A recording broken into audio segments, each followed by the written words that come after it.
In this box is one of the coolest looking tabletop miniature skirmish games I think I've ever seen. It uses terrain in a way I've never seen before. It's miniature agnostic, and it's made by one of my all-time favorite YouTube creators, Black Magic Craft. He does such great work. He's actually one of the people I watched that got me into this hobby, so I thank him for this entire channel.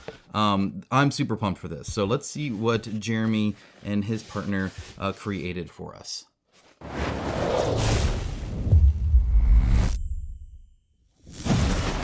All right, so there's a quick cut. My address was there, and I hate having to edit that out because it's annoying and adds time, so I just took it out and I'll reshoot it. But all I did was lift this up, and it was like right there. So I don't know what's all included in here. I didn't even look at what it was. It was a packaging slip. This looks like the Neoprene Mat, obviously, so we'll take a look at that. Looks like in here we also have some really cool bags. We'll take a look at that. Oh, and I think some miniature sprues. I might have to build some minis for you guys. But again, I believe they did the STLs. You could print those off. And again, you can use your other miniatures as well. It looks like this is both some tokens, not a whole lot, not super token heavy, and probably some cards. There's Idols of Torment. Love the art. One of the reasons I was drawn to his channel, not just because of, his general attitude of things, but just because him and I have similar tastes, I think, in the grim darkness. I mean, he does a lot of Death Guard stuff, and while my wife plays Death Guard instead of me, I always appreciate the kind of dark, brooding death metal style kind of stuff that comes along with games like this. All right, and a huge Neoprene Mat. My goodness. Okay, well, let's go in and lay out the Neoprene Mat. Let's see if I can even show that to you.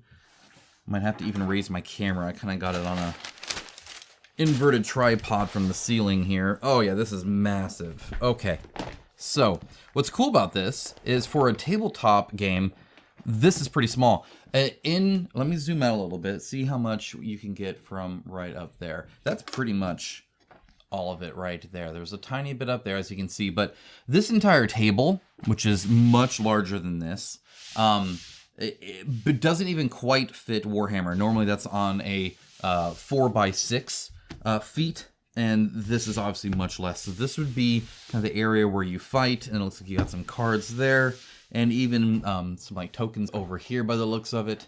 And then what I like about the space here is often what you need to do when you play games, and I don't know what the table setup is here, but often you have your units to the side somewhere you got to do it, and I don't like having a second table for that. I do, but I don't like having to do that. So having a little bit of extra space can be kind of nice to put dice or whatever you need there.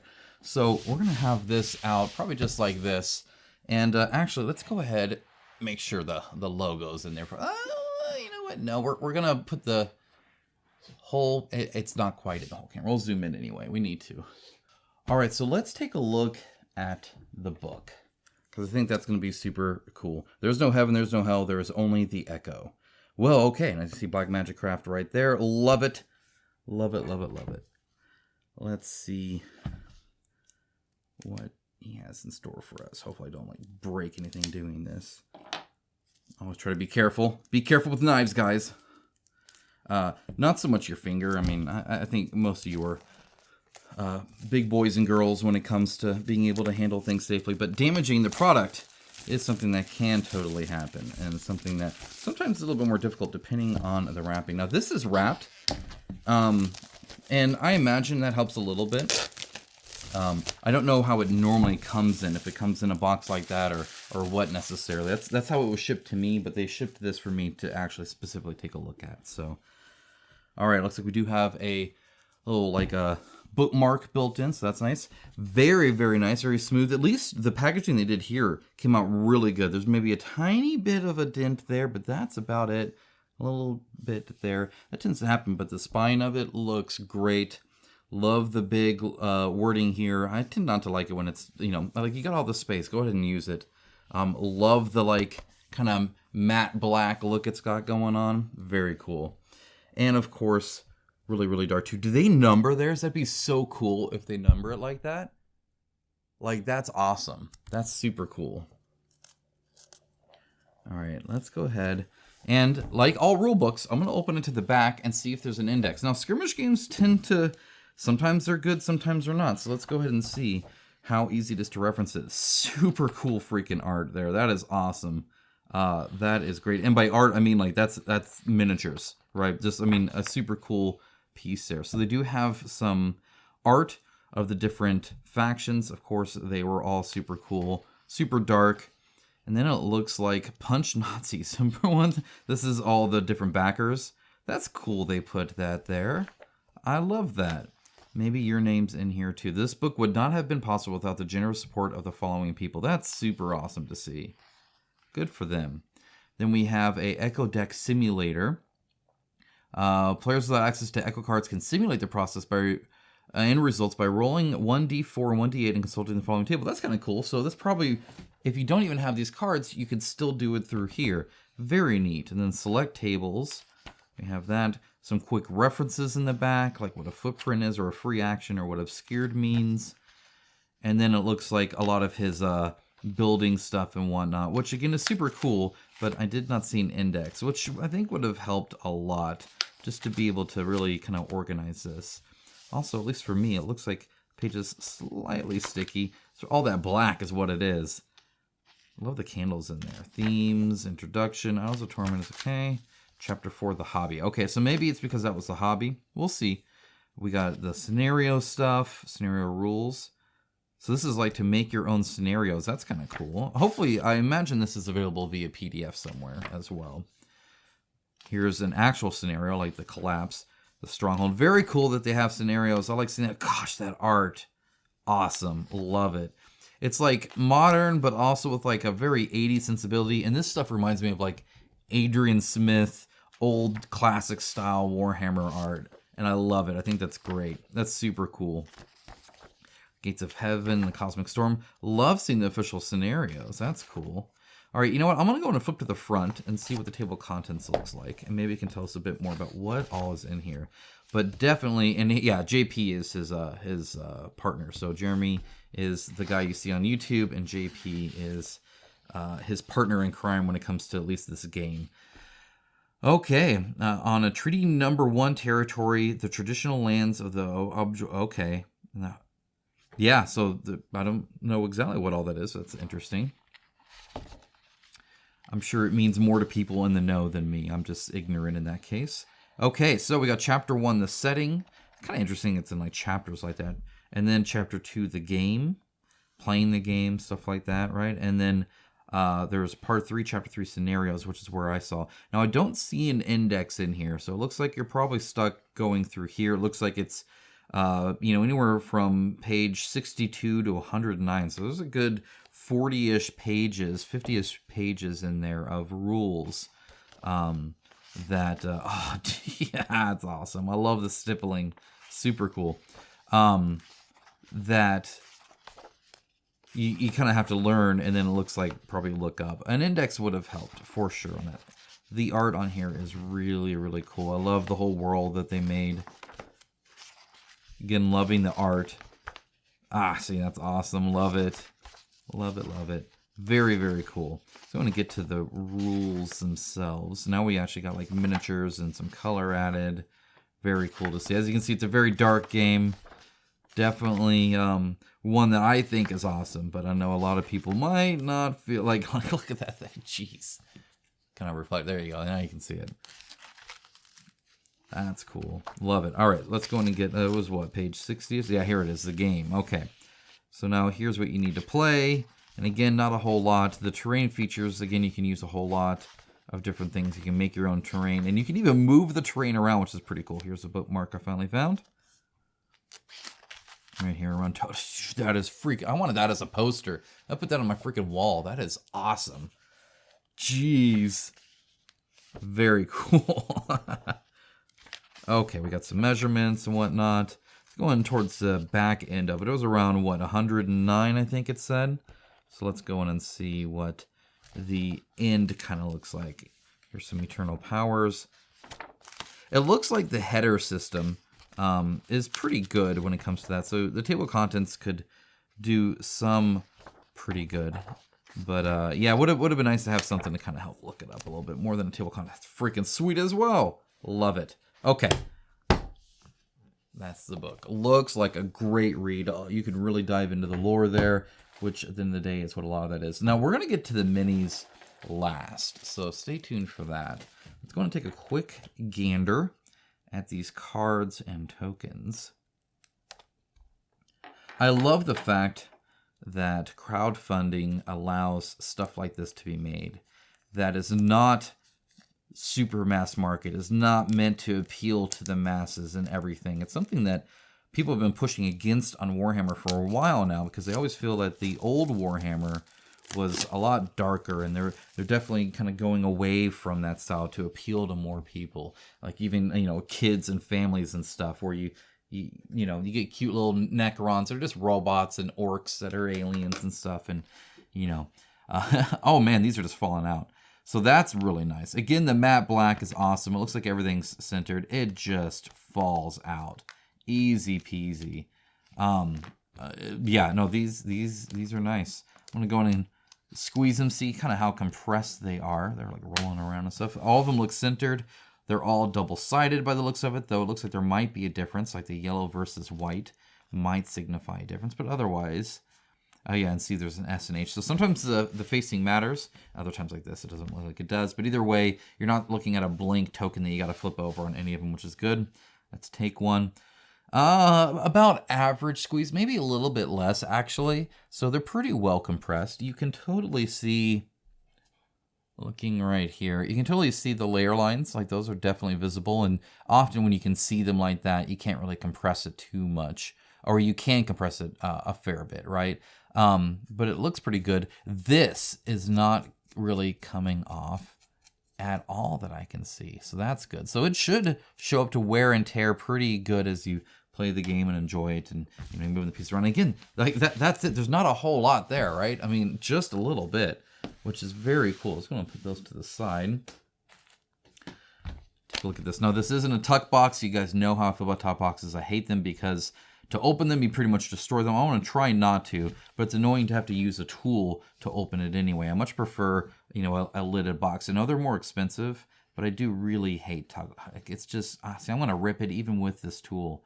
It's just so hard to open these, and not, there we go, and not bend them and break them, and it just is not. Damn, so now it's bent, and that's like using a tool to do. If I had to stick my finger in there, it'd be all jacked up. Do not like tuck boxes, but these tarot-sized cards, well, they're gonna be awesome, just because they're so big. All right, so looking on the backs, it looks like. Oh yeah, that's cool. I love the art there. Definitely black prominent. It does have these little speckles. That's part of it. It almost looked like it was dusty or dirty, but it's not. It looks like we have some helper cards. We get two of them because, again, you're just one versus one. I love that battle of who has the better plan and who enacts that plan better more than anything else.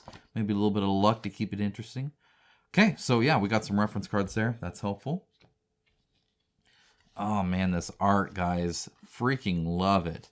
So this is kind of interesting. It looks like, what is this, like toughness or something like that? I'm not sure exactly what all the symbols are here. It looks like there's obviously some movement. And it looks like you might draw these to see how far you can move and what your buffs are and stuff like that, which is kind of interesting. It looks so far like every single piece has unique art, but have I seen that yet? I don't think so. I think it's all unique, which is pretty cool.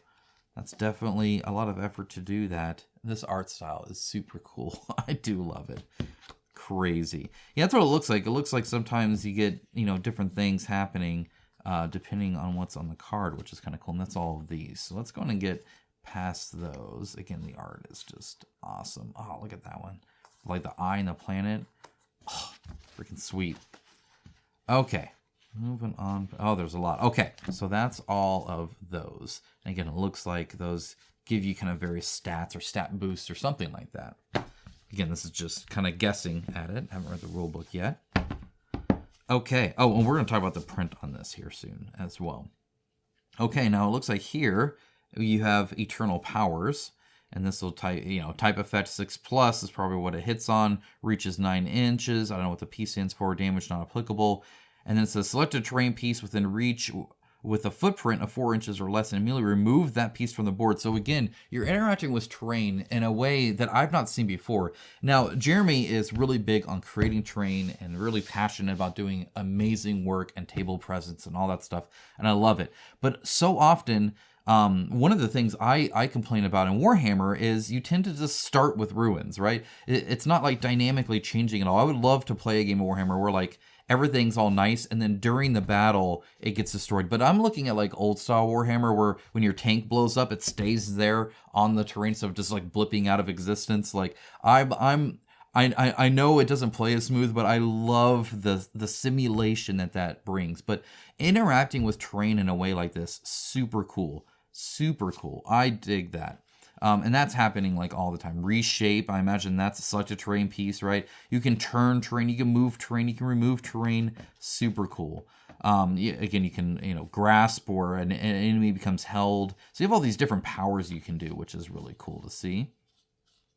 Got a whole bunch of them. It looks like there are multiple copies. Like here's Grasp again. I'm wondering, and see that's a white one. I'm wondering if they're like, in fact, let's go and compare the two Grasps. So we have this one here. We have this one here. And I was wondering if they proc on a different number, some of that. It looks to be pretty much exactly the same. So why one's one way and one's another way, I'm not sure. Maybe you can grab certain ones of certain kinds. And so you could even have multiples, maybe, if you pick them from both selections there. Ash Storm sounds cool. All right, and that's it for the cards. Like, that is it. So, how your units are tracked and stuff, I'm not exactly sure yet. It might just be a stat thing, kind of like Warhammer is probably the case. You've got some cards there. You have a space, by the way, for them. Drag this over to show you. Oh, all the way here. Let me zoom out too. That'll be a little bit easier. Right there, as you can see, you can have your stacks there. Looks like one for each kind. I forgot to put these in there because, of course, I did. All right, so while we're moving this around, let's go and talk about the print of it. The important thing on neoprene is, first of all, there is stitching, and so the resolution can only be so much. However, when you print something like this big, right, you got to make sure you have a very large image that doesn't get kind of fuzzy. I'd put this at about a 7 to 8 out of 10 on the crispness. I think overall it's good. I think it's a little bit blown up, probably more than it necessarily should. Let me zoom in on a few things, and I'll kind of note the differences. Overall, quite happy with it. Also, the neoprene is not stitched on the outside, so just as a note there. Though it is quite thick, I've had thinner than this as well. There is the risk that as you're moving around and stuff, you get a little bit of fray, kind of like a mouse pad, right? Whereas the stitching solves that. It does make it more expensive, though, as well. Okay, so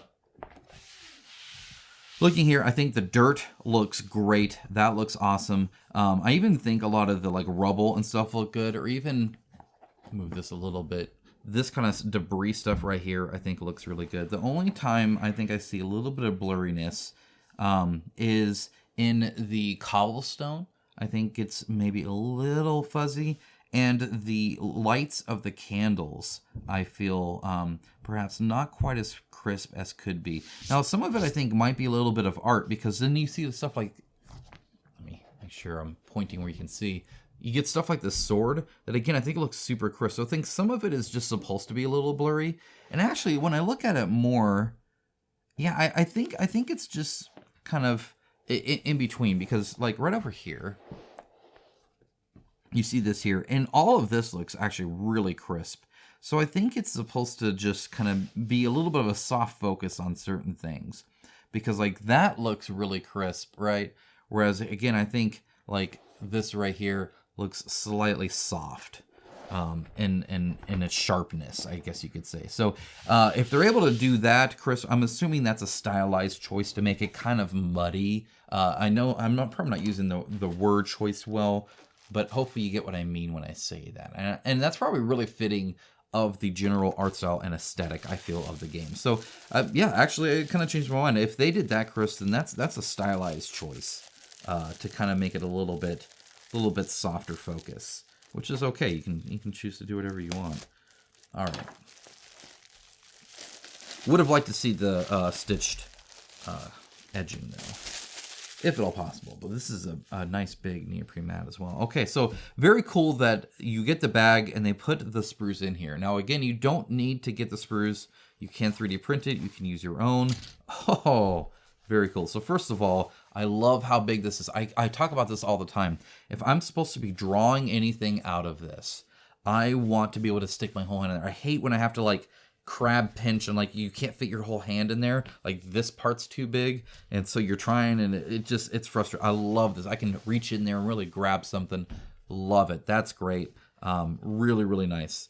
The feel of it is good. I'm not really seeing any imperfections here. Sometimes you get like little spots that don't quite like mesh with everything else. Maybe there's one right there, but if so, it's very soft. Honestly, this is, so here, right? Stuff like this you will get. So there are a few spots there like that. Hopefully that's coming up on the camera, okay? But that, I mean, still very good. And I like that this kind of shows up a little bit, the little gold there. Really matches this, which by the way, the stitching here looks really good. Looks like there might be a little cleanup I need to do right here. But no, this is nice. This is good. Drawstrings look good. Cinches nice. Looks great. Love it. Very cool. Okay. So that's that. And the inside lining is very nice. Okay. So I got 2 sprues here. And it looks like some of them are, it looks like this is either, it looks like tokens of some kind. Idols of Torment, Bot Magic Craft copyright. Very cool. Cool to see the sprue. Connection points look pretty good. It looks like, was this made by Archon? I feel like it was. These connection points, right, look like Archon to me. I know he works with Archon. Yep, made in Poland. I guarantee this is Archon. See the made in Poland here? So yeah, if you know Archon Studio, you know, they did Heroes of Might and Magic. Back in the day, they even did like Chronicle X with their like old style of printing, but with this Hips plastic, they've done that. They've done they did Wolfenstein before that, and they do a lot of terrain stuff like Rampart and Dungeons and Caves, or Dungeons and Lasers. Their Caves is their next one. So very cool to see him working with them on that. Yeah, this looks good. I'm going to go ahead and, these are like innocent people or follow. I forget what these people are used as, but I know I've seen them before. The bases look good. Very cool. Well, what I'm going to do, and it looks like they are numbered A1, A2, stuff like that. So that can be kind of helpful. So you can combine it with like the B21 here with the person that's B. See if we can find them real quick. Probably guy without an arm, right? That's D, so no, it's not him. That's A1. B1 right here. So that's this guy's arm, right? So you can match that. And again, I'm not sure what these are, but I'm going to go ahead and clip them out. I'm going to put them together and show them off. All right, so I have all of these built and cut out. These I have not only built, but I also went and trimmed up. These I didn't trim up at all. I only clipped them. So we're kind of going to look at both. Again, the plastic, the Hips plastic that this is made by Archon Studio, and they do, again, a lot of other games and terrain that you've, I'm sure, seen before. So let's go ahead and take the minis aside for a minute and take a look at some of these tokens or other tools and stuff like this. This says here, Idols of Torment. You can kind of see right there. And what's interesting here is it's kind of like, I don't know, like this lava magma kind of thing. It almost looks like a negative compared to this. I don't think it actually is, but it kind of gives that sense, just because everything's like a inlet pockmark or whatever. This would look obviously really good, you know, like dry brushed, if nothing else. You can see the little candles on the Idols of Torment logo itself. This kind of shiny plastic looks really cool. It makes it feel nice. And obviously this, just a big bar of, you know, Hips plastic is really, really good. On here, again, the swirl's really good, and then the terrain here, and then, of course, that symbol that you can see everywhere is there as well. Now, when it comes to Archon, I really like how cheap their Hips is. And I don't mean that in a bad way. I mean that in as good a way as I can possibly say it. Hips plastic miniatures are more expensive. It's more expensive to make, like the actual manufacturing of the miniatures and or anything cast in it is just inherently more expensive than something like PVC. It's not just the plastic cost itself, it's the process that makes it, okay? So it is quite quite expensive, and they make it not expensive, and that's awesome. And hips plastic is hips plastic. Now, I see that loosely. As with all plastics, we lump them in as like PVC or hips or ABS and stuff like that, but there's actually a multitude of various chemical compounds that will make one hips plastic versus another, right? So Archon has one, a Games Workshop will have one. I mean, it'll all be slightly different, but in general, hips is hips. And it looks great. It's really crisp. It's really durable. It's awesome. One thing Archon does that I've always kind of struggled with, and it's not necessarily a bad thing. We're going to see it more on these bases, but their connection points are in general larger than something like Games Workshop. So if you're used to working with like Warhammer miniatures or something like that, you're going to get Archon Studio hips miniatures or plastic, and they're going to have just thicker connection points in general. This is something I've always noticed. Now, I don't have a god hand or anything like that, but I can still clip these pretty close, and honestly, it's fine just like this, though I would trim it down just because I'm kind of, that's just how I tend to be. But honestly, very, very good. If you look at some of these tokens, by the way, they do have all these different numbers on them, and it is on one side right here. Here's a 7, here's a 12, and notice these are all different. So on the front here, right, that symbol is like the normal symbol, right? Like that's what you're going to get, and it looks really good. Again, I didn't clip these, and so there is a little bit of a bump there. Or sorry, I didn't trim them like I did the miniatures, and we'll see that as well. But the candle looks great. The detail work and the crispness of it all is great. But then you get these like really cool inlays here with the number, and the number stands out really good, and it's just awesome. It's just really, really cool. Like, I like it a lot. Now, I don't know if every single one is unique, but there's certainly quite a few. Look at the skull on that one. That one's cool. So there's quite a few here, right? This one only has essentially almost like a stone look and then like a hand with a little swirl. So it just depends on what's there, right? But they're all different as far as I can tell, at least what I've kind of looked at. And that's incredible that each one of these is sculpted. I think that's awesome. That's really, really cool. And these points, by the way, very, very cool. Now, I don't know what these candles are for, at least not yet. I assume that they go in front of miniatures just because they're rounded, so I would think they go in something like that, or maybe it's on there. I'm not exactly sure. Just the curvature kind of makes me think that. And there's different amounts, but again, they all look great. I like the little wisp of a flame there. That's cool. But the melted candle look, especially coming down onto this. So you would think a lot of companies might make this and make it to where this right here just holds it and it's just plain plastic. But what they did instead is incorporate it. So not only is it sculpted, right? Like it's broken off here and all that, like it's stone or something, but the drippings of the candle go onto it as well. And I do really appreciate that level of detail. Even on the inside, there's a little bit right there. And again, it is kind of sculpted. It's not super smooth. Really appreciate that's awesome. There are a few that are these single ones that seem to be a little bit larger, and they're actually coming out of a skull.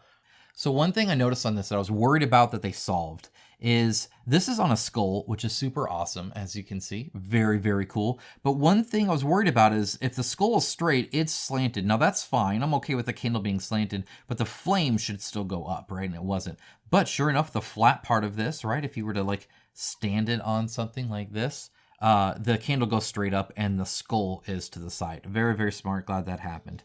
Yeah, these all look cool. Let's look at some of the miniatures here. Now, I forget exactly what these are. I kind of looked it up in the rule book, but then I ended up building these and I can't remember it at time of recording. So feel free to let me know in the comments if you remember what these are. They're game pieces. These are not like the miniatures you're using to like play as, but they're very, very cool, very detailed. I love the very big attention on the cloth, which I really like. So they're all like raggedy and, torn up and stuff like that. And everybody's super skinny. And I think that's on purpose again, too. They're not supposed to look like they're well off, right? No shoes anywhere, anything like that. The toes, they came out okay. I've seen better definition on the feet. All the hands came out great. I'm okay with the hands. Again, toes hit or miss. Like this one looks great. This one a little soft. but overall okay. They clean up well. You know, I cleaned up all the trim lines. Again, there are some spots where the connection point, and this, again, this is something Archon tends to do, was really big. There was one here, as you can see right there. You can still kind of see some remnants. I was not using a brand new blade, so it was slightly dulled, but overall not too bad. The face, again, looks great. Just the overall body pose, right, is interesting and different, unique. All of them are kind of different. The ones that probably stand out are the two with their hands raised here, though they are opposite and they're in different poses, especially their feet. But just like glancing at it, that's okay, that looks really similar. Everything else is super different, right? Which is cool. Like this person here is like actually holding a skull, I think it is. It's holding something, or maybe it's just her hair that she's grabbing. Looking closer at it, looks like she's just grabbing her hair. So she's just holding her hair out. Now, there is a little bit of like, you know, filler here by the looks of it. There's not really any texture there. Everything else though looks cool. Again, I do like the hair. That looks great. And again, all the cloth and stuff like that. I like that she's kind of walking forward and hunched over. And then you get, you know, like this guy here, again, his hands up, but his legs are fully, you know, like spread apart like that. Big, deep grooves. You actually see his leg in there. You can see how skinny even his thigh is. All the hands here, by the way, are, you know, kind of like mitten hands, right, where they're all together plus the thumb. That's not necessarily how it had to be. It's just kind of how it is. It does make it look a little, perhaps not quite as realistic. This one's a little bit closer with these fingers bent more than those fingers. So that one's actually pretty good, as opposed to them all like that. Like, how often do you always have your fingers like that? Again, facial features are great. All the hair looks great. Crisp details there, like the sunken in look of his arm even here looks really cool. Just again, really impressed by all that. Even the thickness here, it is a solid, and there's no lip on the bottom of the like you know, cloth that they're wearing, but it is not very thick. And on this one, as you can see, they do have the front longer than the back, which I think ends up looking really good. It's got a nice crisp line here. Also, this robe coming off of his like arm here and then going across the arm here, so his shoulders are exposed, super cool. I love, by the way, his face. Look at that detail on that face of him like shouting. Like, that is so good. This is probably my favorite one, just because of that. He has his bald fist, you know, he's obviously angry, shouting up almost at the sky, furrowed brow, way open mouth, just really impressive. Again, a fantastic sculpt. And again, so this was, they all came in two to one parts, which is also really nice, considering how dynamic they actually are all when it comes to, you know, the overall sculpt design of it. But this was a separate piece. As you can see, it glues on perfectly. I'm not even the best at gluing. Everything lines up. The cloth goes straight across. You can't even tell. It looks great. Love it. This is a fantastic mini. I love this one. I really do. So again, there's quite a few. You know, this guy here. Again, in like anguish and anger, maybe he's holding his chest here, and you know, again, bald fist and kind of clenched teeth that you can see. Just so cool. So cool. I love this. Really do. It's awesome. And it is really good. Now, again, he did have a big ol' connection point here. It is literally about as big as this piece is here. So it's quite a big connection point. I mean, again, it's on a flat part, though, and that's almost a necessity because where that runner is, right, where that connection is.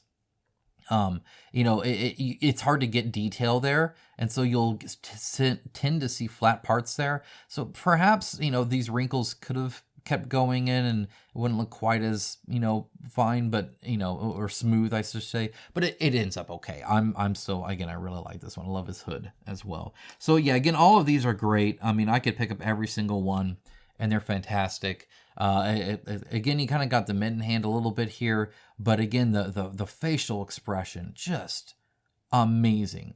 So actually, this is a great example because you can actually see the mold lines and kind of connection points. So you can see there was one here, and then there's more up here, but you can kind of see the size of those and kind of what's left behind, and then a little bit of a mold line kind of going up and down and around, and then coming down this way. You can see it again here, and then goes all the way down. So yeah, overall pretty cool. Now, the one complaint I might have is these bases.